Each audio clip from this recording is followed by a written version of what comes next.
Au volant de la Polestar 4, voiture assez impressionnante par sa fiche technique, 544 chevaux, 686 Nm de couple, on le rappelle.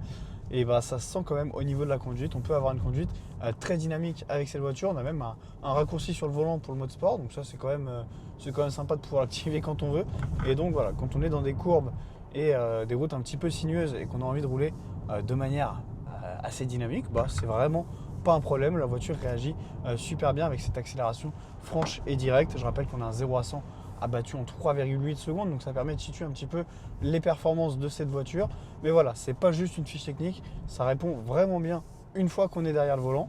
Mais ce qui est bien, c'est qu'on peut aussi avoir une conduite vraiment très confortable au volant de cette Polestar 4, puisque la voiture est quand même très souple dans sa direction. On a des suspensions qui sont quand même plus que correctes, surtout qu'on a des jantes de 21 pouces, donc ça permet quand même d'absorber un petit peu les chocs et les défauts de la route. Donc vraiment, on peut avoir un petit peu tous les types de conduite avec cette voiture, ça la rend vraiment très polyvalente. Et puis voilà, on est bien installé à l'intérieur, on a beaucoup d'options de confort, le siège chauffant, le volant chauffant notamment. On a beaucoup d'aide à la conduite avec l'affichage tête haute.